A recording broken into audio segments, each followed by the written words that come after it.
বড় একটা দোকান, আর এই দোকানের এক পাশে রয়েছে তাঁত।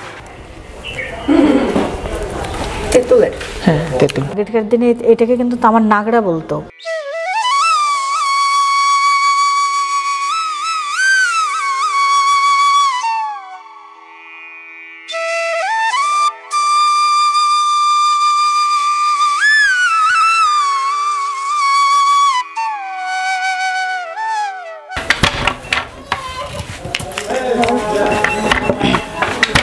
এই হেটার পিঠাটা আমাদের ঐতিহ্য পিঠা।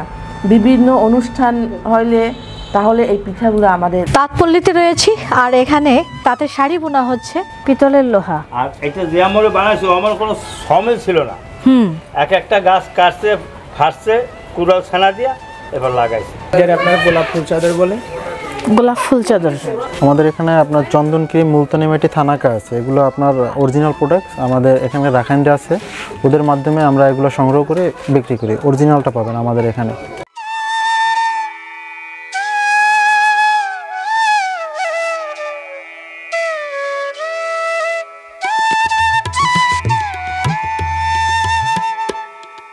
বাংলাদেশের সর্বদক্ষিণে পটুয়াখালীর কলাপাড়া উপজেলার লতাচাপলি ইউনিয়নের শেষ প্রান্তে সাগরপাড়ের জনপদ কুয়াকাটা।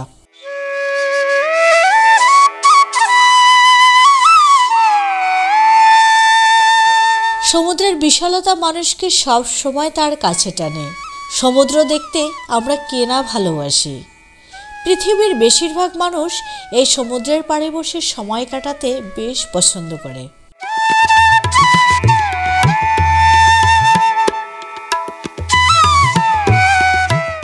প্রায় 18 কিলোমিটার দীর্ঘ এবং 1 কিলোমিটার প্রস্থ সৈকতের সর্বত্র রয়েছে সুন্দরের সমাহার।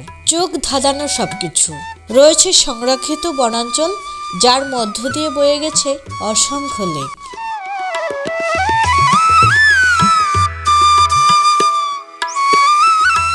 পরিচ্ছন্নতার জন্য কুয়াকাটার রয়েছে আলাদা পরিচিতি। সুন্দরের স্বীকৃতিতে কুয়াকাটাকে বলা হয় সাগরকন্যা। কুয়াকাটার অপর নাম সাগরকন্যা, যা বাংলাদেশের দক্ষিণাঞ্চলের একটি সৌন্দর্যমণ্ডিত স্থান হিসেবে পরিচিত। কুয়াকাটা বরিশাল বিভাগের পটুয়াখালী জেলার কলাপাড়া থানার লতাচাপলি ইউনিয়নে অবস্থিত।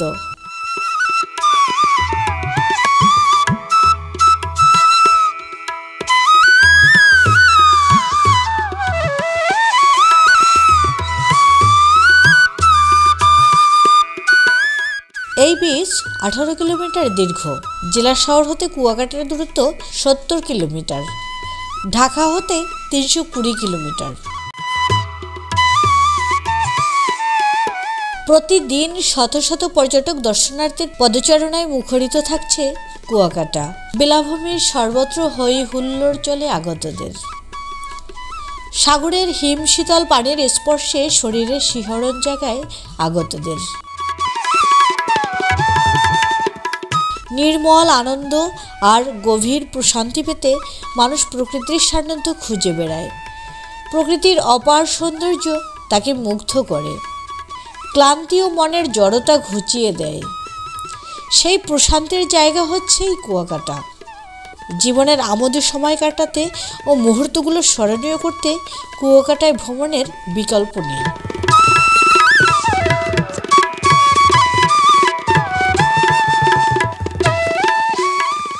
প্রায় 250 বছর আগে আরাকান থেকে বিতাড়িত দেশ রাখাইন পরিবার নৌকায় ভাসতে ভাসতে কুয়াকাটা সৈকতে এসে নোঙ্গর করে জনপদে গড়ে তোলেন বসতি।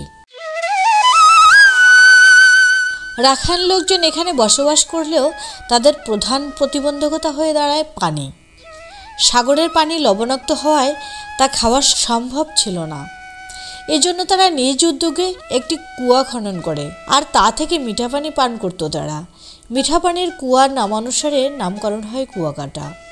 রাখাইন সম্প্রদায়ের লোকজন কুয়াকাটার মিঠা পানি শুধুমাত্র পান করত, বাকি কাজ হতো সাগরের পানিতেই।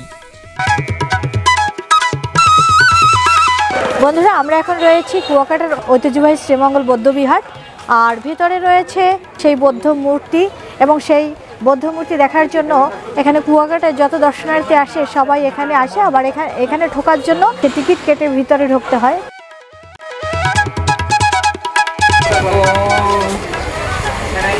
কত করে দাদা? 20 টাকা টিকিট। আচ্ছা, আমাদের 3টা টিকিট দেন।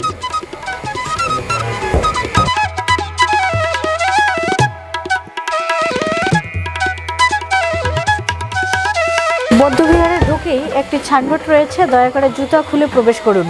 আমার পেছনে এই যে সিঁড়ি রয়েছে, এই সিঁড়ি দিয়ে উঠে বৌদ্ধ মূর্তি ওখানে রয়েছে, আর ঢুকেই বাম হাতে এই যে সোজা এখানে রয়েছে কুয়ো। সেই রাখাইনরা প্রথম যখন জনবসতি গড়ে তুলছিল তখন মিঠা পানির জন্য তারা বিভিন্ন জায়গায় কুয়া খনন করে, তার মধ্যে অন্যতম কুয়ো হচ্ছে এটা। এই যে কুয়াটা রয়েছে এই কুয়ার নামকরণ অনুসারে কিন্তু কুয়াকাটার সমুদ্র সৈকত।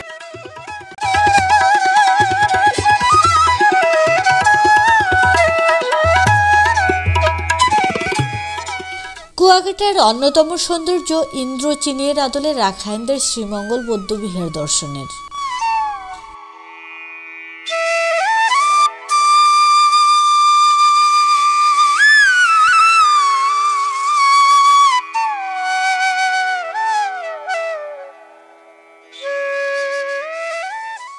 কুয়ার সন্নিকটেই তারা স্থাপন করে 37 মণ ওজনের ধ্যানমগ্ন অষ্টধাতুর বৌদ্ধ মূর্তি।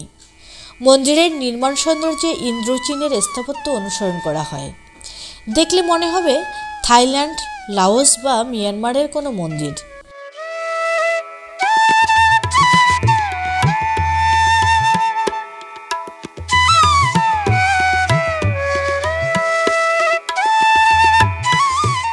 প্রায় 3.5 ফুট উঁচু বেদির উপর মূর্তিটি স্থাপন করা হয়েছে।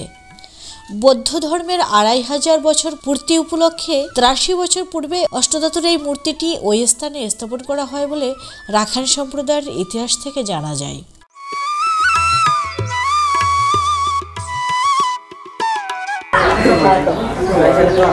কুয়াকাটার যে প্রধান বৌদ্ধ মন্দির, স্বর্ণ মন্দির বলা হয়, সেই মন্দিরের যে দরজা রয়েছে 100 বছর পুরনো একটি দরজা, এবং দরজা একটা খুব সুন্দর একটি ডিজাইন করা, 2টি ফুল রয়েছে, এবং এইটা যখন দরজাটা চাপিয়ে দেওয়া হয় তো লেখা আছে জয়তু বুদ্ধ শ্মশানম, এবং 100 বছর পুরনো একটি কাঠের দরজা।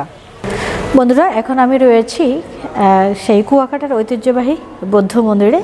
আমার এই যে পাশে রয়েছেন সেই বৌদ্ধ মূর্তি, 6 ফুট উঁচু, প্রায় 35 মণ ওজনের সেই মূর্তি রয়েছে।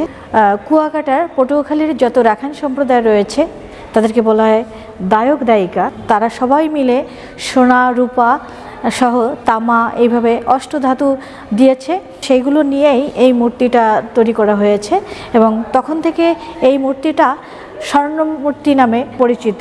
তখন থেকেই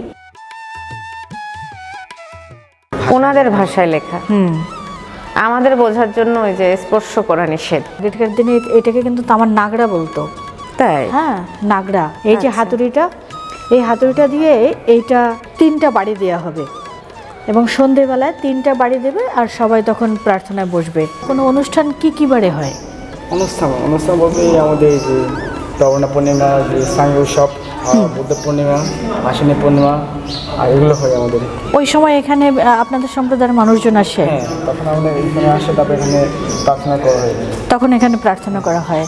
আর তাছাড়া কি সাপ্তাহিক কোনো একসাথে বসে?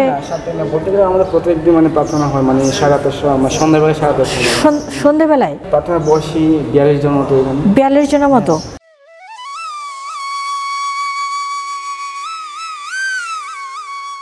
কুয়াকাটার অন্যতম ইতিহাস ঐতিহ্য এখানকার রাখাইন পল্লী।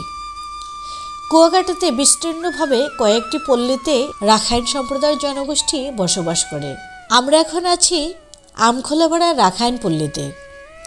কুয়াকাটার সবচেয়ে বড় রাখাইন সম্প্রদায়ের বসতি গোড়া আমখোলাপাড় রাখাইন পল্লীতে। আলিপুর বন্দর থেকে 3 কিলোমিটার পূর্বে এই রাখাইন পল্লী। এখানে টিন ও কাঠ ব্যবহার করে মাচার উপরে বসবাস করছে এখানে রাখাইন জনগোষ্ঠীর লোকজন। কুয়াকাটার অবিচ্ছেদ্য অংশ এখানকার আদিবাসীরা রাখাইন সম্প্রদায়। এদের ভিন্ন আদলের বৈচিত্র্যময় জীবনযাত্রা অবলোকনের সুযোগ রয়েছে।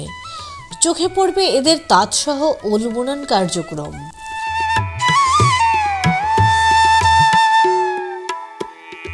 এছাড়া কুয়াকাটার অদূরে মিষ্টিপাড়া রয়েছে সীমা বৌদ্ধবিহার। এই বিহারের মধ্যে গৌতম বুদ্ধের ধ্যানমগ্ন বিশাল আকৃতির বৌদ্ধমূর্তি শোভা পাচ্ছে। রাখাইনদের দাবি এশিয়ার বৃহত্তম বৌদ্ধমূর্তি এটি। নিজের অভিজ্ঞতাকে সমৃদ্ধ করতে কুয়াকাটায় ভ্রমণের বিকল্প নেই।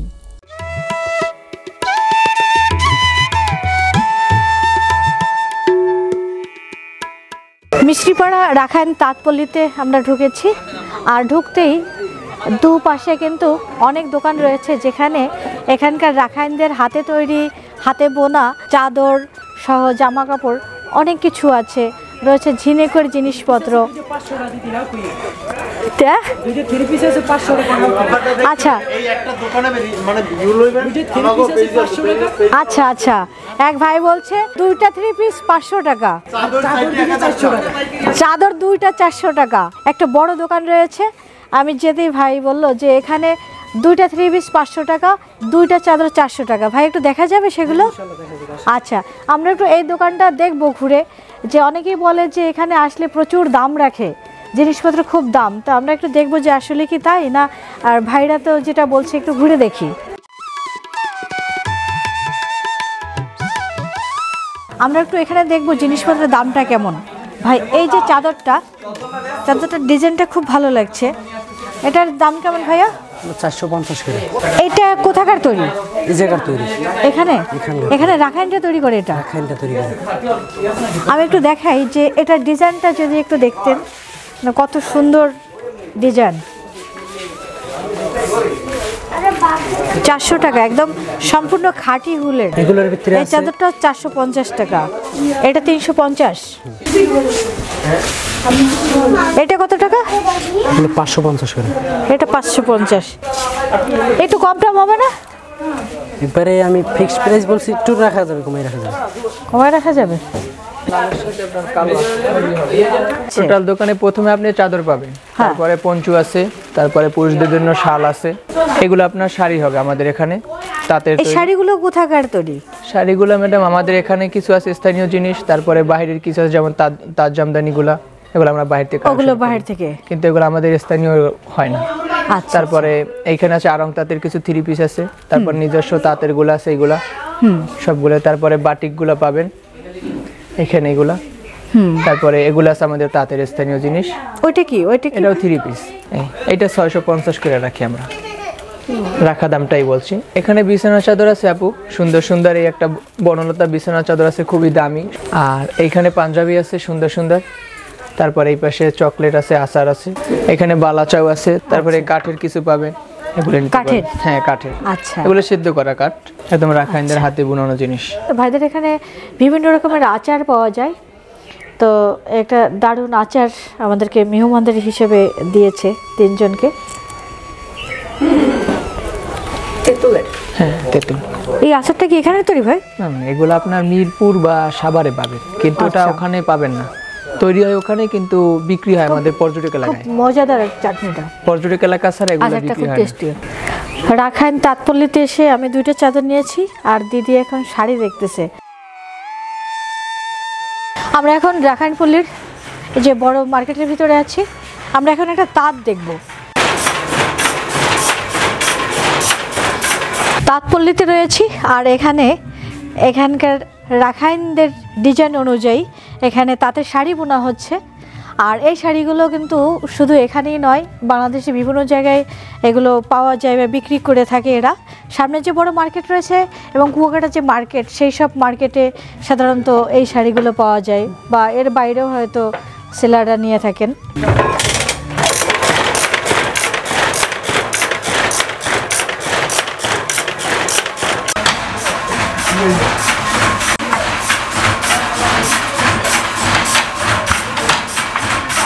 বন্ধুরা, আমরা এতক্ষণ ছিলাম রাখাইন তাঁতপল্লী, আর এখানে রাখাইন তাঁতপল্লী ঘুরে ঘুরে দেখলাম।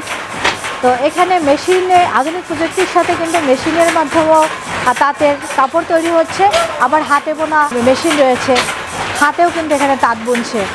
তো এইখানে রাখাইন সম্প্রদায়ের 4টা পাড়া রয়েছে। 4টা পাড়ার মধ্যে অধিকাংশ মানুষই কিন্তু এই হাতে বোনা কাজের সাথে সম্পৃক্ত। এই যে দেখুন বড় একটা দোকান, আর এই দোকানের এক পাশে রয়েছে তাঁত, সামনে রয়েছে দোকান। এখানেরই বোনা জিনিসপত্র এই দোকানে বিক্রি করা হয়।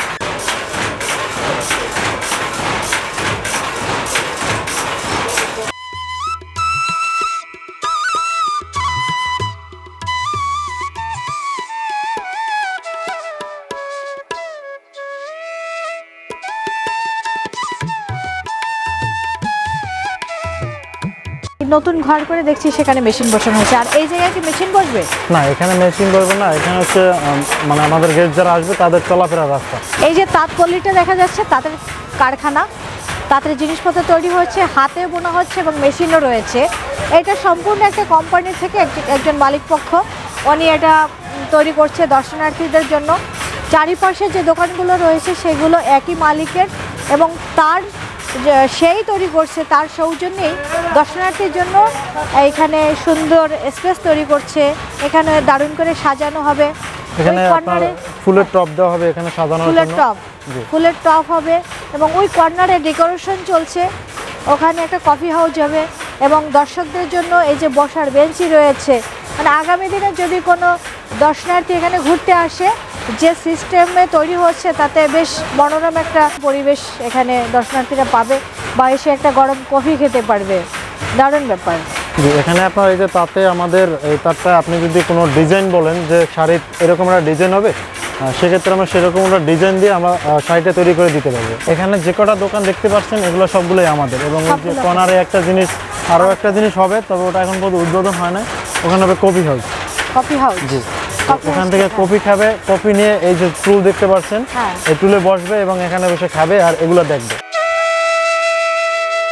বুড়ো বুড়ি খাবার হোটেলে বুড়ো কি আপনি? হ্যাঁ, আমি বুড়া। বুড়ি কই? পাড়ার মগেরা। হ্যাঁ হ্যাঁ, আর আমি বুড়ো বুড়ি বলাইতে ওই নামটি উঠে গেছে। ওই নামটাই ভালোবাসার নাম এখন বুড়ো বুড়ি খাবার হোটেল। তো নামটা কিন্তু ভীষণ দারুণ, চমৎকার একটা নাম। আর এখানে কি কি খাবার পাওয়া যায়? এখানে দেশি মুরগি পাওয়া যায়, তারপর সাগরের মাছ পাওয়া যায়, আচ্ছা, তারপর বড় চিংড়ি মাছ পাওয়া যায়। হ্যাঁ, বিভিন্ন আইটেম আর কি খাবার আছে। বিভিন্ন আইটেম। কেমন লোকজন কেমন হয়? লোকজন ভালো হয়। খাবার কি শুধু দুপুর বেলায় হয়? না, সকালে হয়। সকালে পরোটা, খিচুড়ি, ভাত।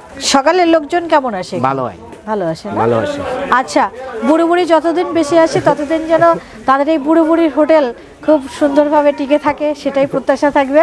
মানুষ এখানে আসবে, বুড়ো বুড়ির হোটেল থেকে তৃপ্তি ভরে খেয়ে যাবে। কামরুল হাসান ভাইয়ের দোকানে আমরা চা খাবো। কামাল ভাইয়ের দোকানে যে পাতার বিড়ি, এখানকার স্পেশাল শাল পাতার বিড়ি। গোল পাতা শুনছি শাল পাতার বিড়ি হয় নাকি? তার আবার বিড়ি হয় নাকি? এর মধ্যে কি তামাক ভরা? আগে শাল পাতার বিড়ি দেখেছি আর আজকে গোল পাতার বিড়ি দেখলাম। লাল চা।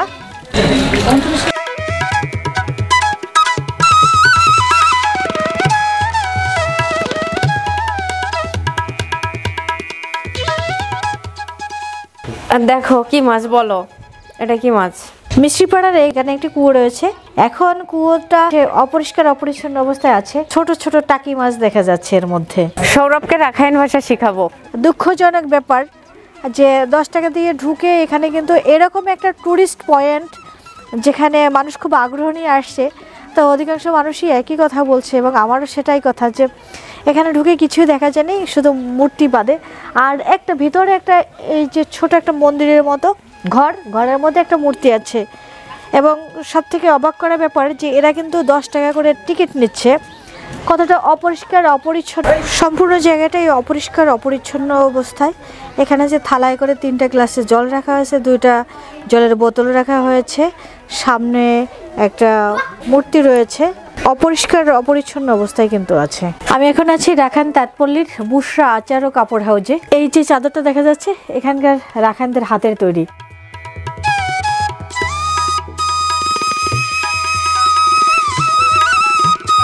এই চাদরটার দাম কেমন হবে দাদা?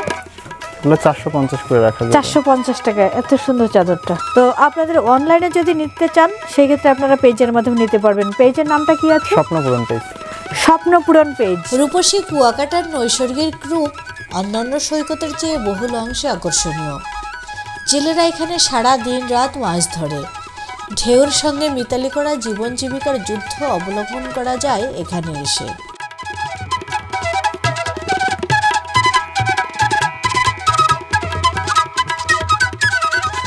কুয়াকাটার সমুদ্র সৈকতের 7 কিলোমিটার পশ্চিম প্রান্তে রয়েছে এই শুটকি পল্লী। লেবুর চরে নৌযান ভরে সমুদ্রের কাঁচা মাছ আনা হয় শুটকি তৈরির জন্য। বঙ্গোপসাগর থেকে ধরে আনা মাছ প্রতিদিনই আনা হয় এই শুটকি পল্লীতে। কোনো ধরনের কীটনাশক ব্যবহার ছাড়াই প্রাকৃতিকভাবে শুকিয়ে বাজারজাত করা হয় কুয়াকাটার শুটকি। প্রাকৃতিকভাবে শুকানোর ফলে এর রয়েছে আলাদা স্বাদ। কুয়াকাটায় আসা পর্যটক দর্শনার্থীদের কাছে প্রতিদিন শতাধিক কেজি শুটকি বিক্রির সুযোগ রয়েছে এখানে। কুয়াকাটার শ্রীমঙ্গল বৌদ্ধবিহারের সামনে সংরক্ষিত রয়েছে কুয়ার পাশেই নতুন সংযোজিত 200 বছরের প্রাচীন নৌকা। এসব নিদর্শনার সুন্দরের সমাহার শুধু সচক্ষে দেখলেই হৃদয় দিয়ে উপলব্ধি করা যায়। আমি রয়েছি সেই কাঠামি নৌকার নিচে। আমার মাথার উপরে যে নৌকাটা দেখা যাচ্ছে নষ্ট হয়ে যাচ্ছে, তারপরেও এখন এটা সংরক্ষণ করা হয়েছে। এটা হচ্ছে সেই কাঠামি নৌকা যে নৌকায় করে রাখাইনরা কয়েকশো পরিবার সমুদ্রে ভাসতে ভাসতে এই দ্বীপে এসে উঠেছিল।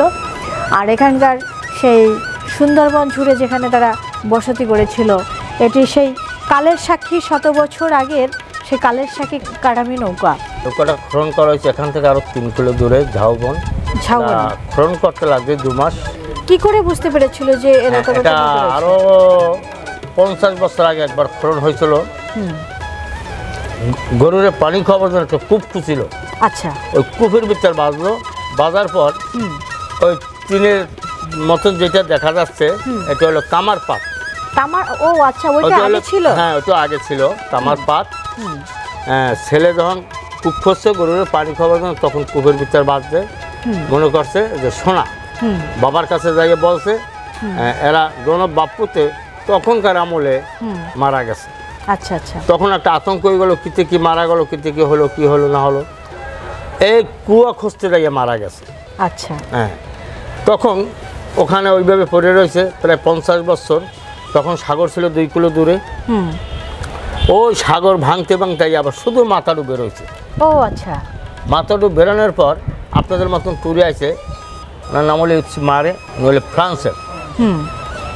হ্যাঁ, উনি এখান থেকে একটু কার্ড নিয়ে ফ্রান্স দিয়ে পরীক্ষা নিরীক্ষা করে আসছে, দেখা যায় অনেক পুরানো জিনিস। তারপর প্রত্নতত্ত্ব অধিদপ্তর লাগে কথাবার্তা বলছে কীভাবে উদ্ধার করা যায়। এরা বলছে ঠিক আছে, যত সাহায্য লাগে আমরা করবো, নৌকা উদ্ধার করা চাই। আচ্ছা। এটা হলো মায়ানমারের নৌকা। তারপরে এরা উদ্ধার করতে লাগলো 2 মাস। 2 মাস খনন করে? হ্যাঁ, 2 মাস খনন করে সেনাবাহিনী আসলো, আমরা আসলাম, মোটমাট মিলাই দিলে 70-75 জন লোক খাটতে 2 মাস বই উদ্ধার করা হয়েছে। এবার এটার জন্য স্পেশাল উদ্ধার করেছেন কত বছর আগে? হ্যাঁ, উদ্ধার করেছে 2012 সালে। 2012 সালে? জি। তখন এখান থেকে একটা রেল লাইন তৈরি করা হলো। ওটার জন্য স্পেশালভাবে বাড়ি গাড়ি সব ভাঙচুর করে একটা রাস্তা করা হলো। রাস্তার ভিতর থেকে আস্তে আস্তে আস্তে আস্তে আস্তে আজ 200 ফুট, কাল 300 ফুট, এভাবে আনতে আনতে 2 মাস 5 দিন বই এখানে আনা হলো। 2 মাস 5 দিন লেগেছে এখানে নিয়ে আসতে? হ্যাঁ, নৌকাটার দূরত্ব হলো 72 ফুট, চওড়া হলো 24 ফুট, হাইট হলো 10 ফুট 6 ইঞ্চি, ওয়েট 90 টন। ছোট্ট পালতোলা জাহাজ, ওরাও আইতে পারে। আবার আমরা যখন খনন করছি তখন ধান চাউলের চিড়া পাওয়া গেছে। তখন পেয়েছে? হ্যাঁ, তখন ওই যে বালু চাপা দিয়ে পড়ে রয়েছে, শস্য পচে গেছে, ওই চিড়াটা ভরভর ভরভর করে বেড়ে গেছে। চিড়া ধানের, চিড়া। হ্যাঁ, বুঝতে পেরেছি। হ্যাঁ, আর 3 কেজি ওজনের, 5 কেজি ওজনের শিল পাওয়া গেছে, পৈরান, যা দিয়ে ধান মাপতো। আচ্ছা। আমাদের বরিশাল জাদুঘরে এটার অনেক মালামাল স্মৃতিস্বরূপ রাখা আছে। তো লোহা, হ্যাঁ, মানুষের একটা হাতের কঙ্কাল পাওয়া গেছে, একটা কঙ্কাল। আপনি যখন খনন করা হয়েছে তখন আপনি ছিলেন ওখানে? হ্যাঁ, আমি স্ট্রং এই আমি সাক্ষী একদম এই পর্যন্ত, প্রথম থেকে এই পর্যন্ত। আচ্ছা আচ্ছা। আর কি কি দেখলেন ওখানে? ওখানে পাওয়া গেছে শুধু ধানের চিড়া, পৈরান, আর ওই আগের আমলে ভাসুনে ভাত খাইতো। হ্যাঁ, মাটির বাসনে, ও বাসনের চারা কিছু পাওয়া গেছে, ভাঙ্গা কলস পাওয়া গেছে। আর একটা হাত পেয়েছেন? শুধু একটা হাতের কঙ্কাল পাওয়া গেছে, সেটা বরিশাল জাদুঘরে রাখা আছে।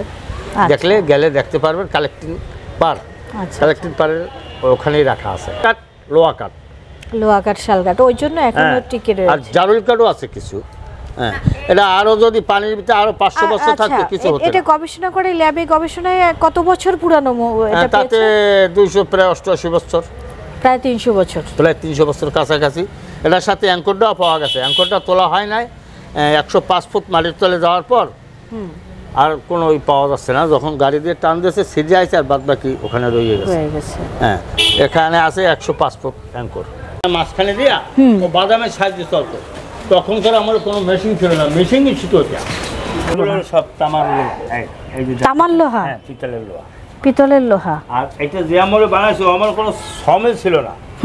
এক একটা গাছ কাটছে, ফাটছে, কুড়াল ছানা দিয়া এবার লাগাইছে। ওরে বাবা, আমলে গড়াইছে যে লোক উনি তখনকারই শিল্পীপতি। উন্নত 5 বছর লাগছে এটা গড়াইতে, এটা করাতে। এখানে সেই নৌকার নিচেই শিকলটা রয়েছে, যে শিকলটা সাথে এই নৌকাটা গ্রাফি দিয়ে সমুদ্রে নোঙ্গর করা হতো। তো সেই শিকলটা কিন্তু তারা উদ্ধার করতে পেরেছে। শিকলটা এখানে রয়েছে। অবাক লাগে যে এই শিকলটা এখন কোনো একজন মানুষের পক্ষে এটা তোলা সম্ভব না, অথচ সেই সময় এটা মানুষই এটাকে নদীতে ফেলতো এবং তুলতো। তাই এই শিকলটা যদি এত ওজন হয় তাহলে এর গ্রাফিটা কয় মনের ছিল বা কত ওজনের ছিল? কুয়াকাটার মূল আকর্ষণ সমুদ্র সৈকত। সমুদ্র সৈকতে দাঁড়ালে দক্ষিণে যত দূর চোখ যায় তত দূর নীল আকাশ। বেলাভূমিতে প্রতি মুহূর্তে আছড়ে পড়ছে ঢেউ। সমুদ্র সৈকতে হাজার হাজার পর্যটকদের জন্য বেসরকারিভাবে বসার জায়গা, ঘোড়া, গাড়ি, খাবার সহ বিভিন্ন ব্যবস্থা রয়েছে।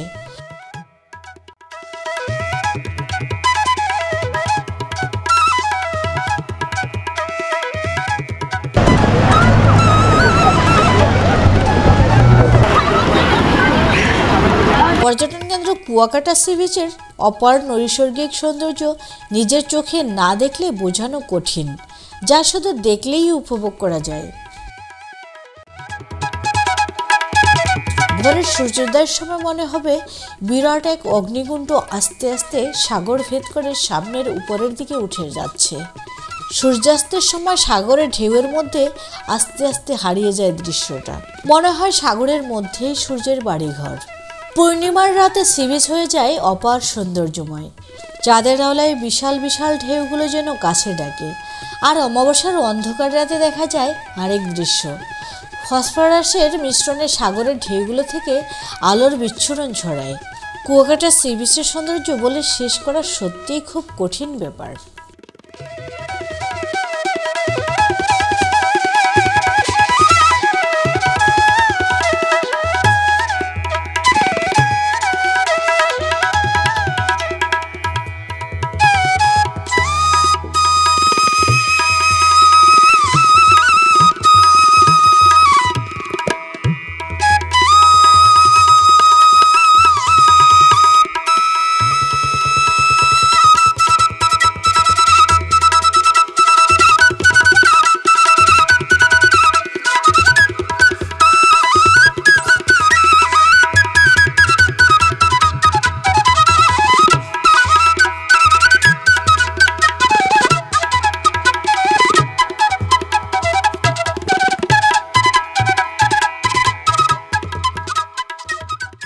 কুয়াকাটার অনেকগুলি মার্কেট রয়েছে। তার মধ্যে বিভিন্ন ধরনের পোশাক, শামুক, ঝিনুকের কাজ সহ বিভিন্ন দ্রব্যাদি পাওয়া যায়।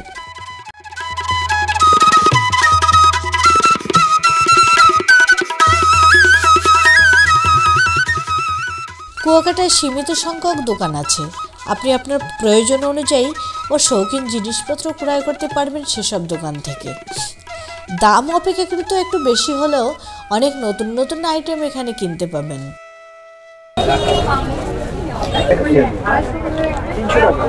বড়ি মাছেস এই যে প্রত্যেকটা কিন্তু আলাদা আলাদা ভাবে ঘুরছে। এটার দাম কত? 250 টাকা। এটা 150 আর এটা হচ্ছে 250।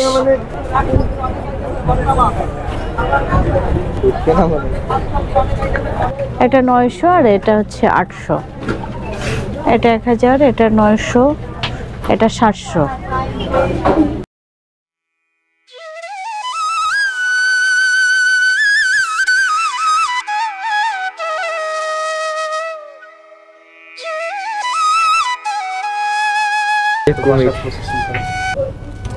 ওটা? কুমির কুমির, দারুণ জিনিস। 120 টাকা, আর এটা 320 টাকা।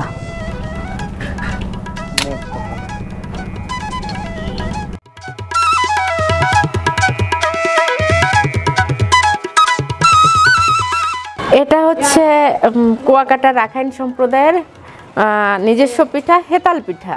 বিন্নি চালের গুঁড়া দিয়ে এই পিঠাটা তৈরি করা, ভিতরে আছে নারকেল আর চিনি। এটাকে বলে চালন পিঠা।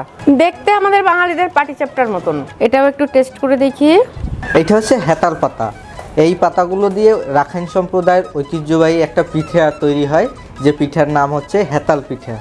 আজকে আমরা রাখাইন দিদিদের হাতের হেতাল পিঠা খেলাম।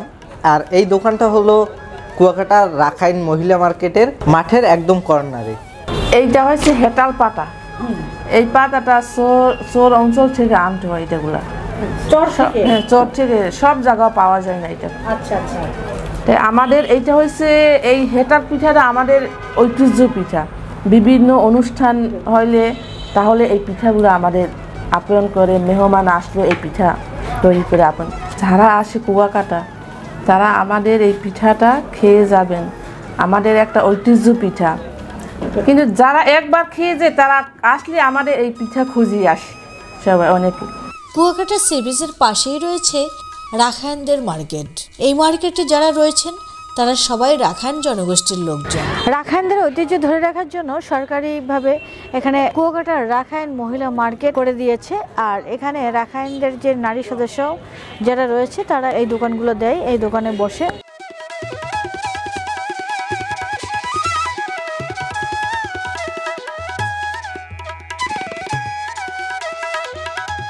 কুয়াকাটায় শুধু সি বিচই নয়, কুয়াকাটা হিন্দু ও বৌদ্ধ সম্প্রদায়ের তীর্থস্থান।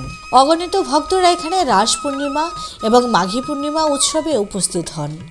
এই উপলক্ষে তীর্থযাত্রীরা উপসাগরের পবিত্র স্নান করেন এবং ঐতিহ্যবাহী মেলায় অংশ নেন। কুয়াকাটার সমুদ্র সৈকতে এখানে চেয়ারগুলো রয়েছে, তার শেষ মাথায় ডান সাইডে বারবিকিউ ফিশ ফ্রাই করা হয়। আর বিচের পাশে লাইন দিয়ে এখানে কিন্তু ফ্যানের উপরে অসংখ্য ফুচকার দোকান, ফুচকা চটপটির দোকান। তার এই মাঝখানে রয়েছে মটকা চা। আমরা এই আজকে 8 দিন রয়েছি। এই 8 দিনে বহু কিছু খেয়েছি, ফুচকাটা খাওয়া হয়নি। আজকে শেষ দিন, আজকে চলে যাব 8টা সাড়ে 8টার বাসে। তো আজকে শেষ দিনে একটু ফুচকাটা ট্রাই করছি, ফুচকাটা দেখছি কেমন।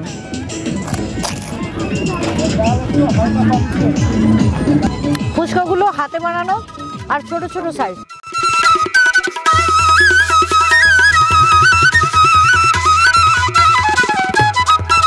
আমাদের তান্দুরি মটকা খাওয়ার জন্য মার্কেট আছে, আলাদা স্পেস আছে মার্কেট। আমরা সবাই একসাথেই বসি এবং ওপারে সিফুড খাবার আর এখানে তান্দুরি মটকা মালাই চা আছে।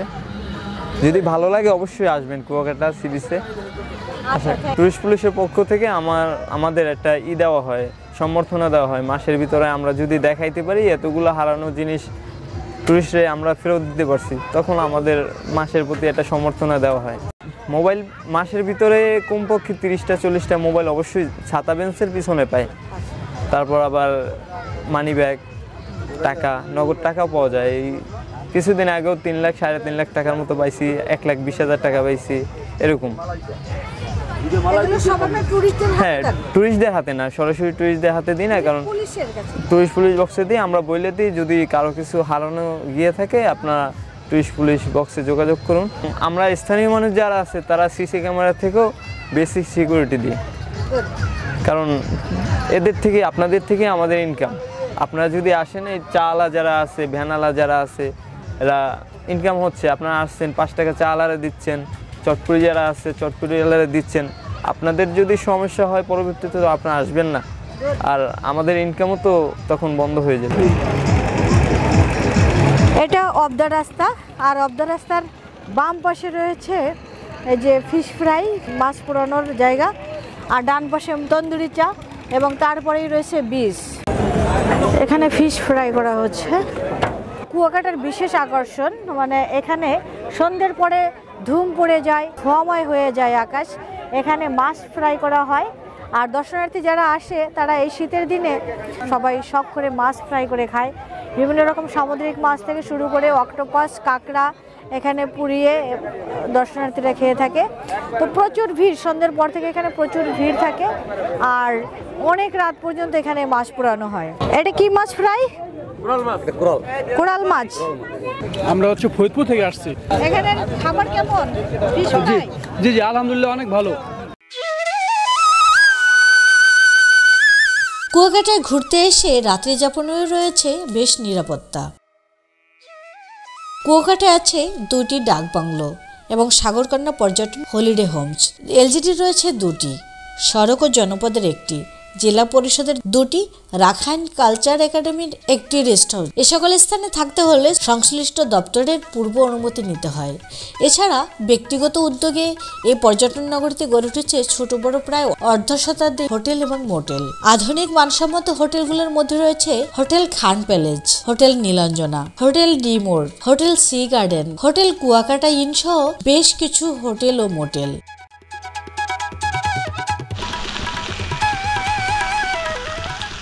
আমরা রয়েছি কুয়াকাটা নীলাঞ্জনা হোটেলে। আমাদের হোটেলটা হচ্ছে কুয়াকাটা সর্বপ্রথম হোটেল, সুনামধন্য হোটেল বললেই চলে, যে কুয়াকাটা 1 নম্বর হোটেল যেখানে আমরা সার্ভিস দিয়ে থাকি সবাইকে। এখন পর্যন্ত কোনো আমাদের হোটেলের বিষয়ে কেউ কোনো ক্লেম দিতে পারেনি এবং সার্ভিসের কেউ কোনো ক্লেম দিতে পারেনি। সবাই যাওয়ার সময় আমাদের থ্যাংক ইউ বলে যায়। আমাদের সর্বোচ্চ হচ্ছে 4500 টাকা এসি ফ্যামিলি, আর সর্বনিম্ন হচ্ছে নন এসি আছে যেটা 2200 টাকা। হ্যাঁ, এই জায়গাটার সব থেকে আমার ভালো লেগেছে পরিবেশটা। আমি হোটেল নীলাঞ্জনার সাথে অনেক আগে থেকে পরিচিত। আমরা সন্ধ্যের পরে এসে এখানে বেশ ঘুরতে বসে, একটু কথা বলতে বসে, একটা চা খেতে কিন্তু এখানে দারুণ লাগে। তো এটা হচ্ছে রাতের ভিউ, 7তলা ভবন এবং খুব নিরাপদ, গাছপালা সব কিছু রয়েছে। একটা গোলাপ গাছ, সাদা গোলাপ। কুয়াকাটা ঘুরতে আসা পর্যটকদের খাবারের জন্য রয়েছে ঘরোয়া পরিবেশে মানসম্মত খাবারের জন্য হোটেল শেফার্ড, খাবার ঘর 1, খাবার ঘর 2। এসব খাবারের হোটেলগুলো আপনার আবাসিক হোটেলে খাবার সরবরাহ করে থাকে। এছাড়া পর্যটন এলাকায় ছোট ছোট অনেক খাবারের হোটেল রয়েছে, Kalapara hotel, hotel Mannan, hotel Barishal ইত্যাদি। এসব হোটেলে কম খরচে মানসম্মত খাবার পাওয়া যায় ও সরবরাহ করা হয়।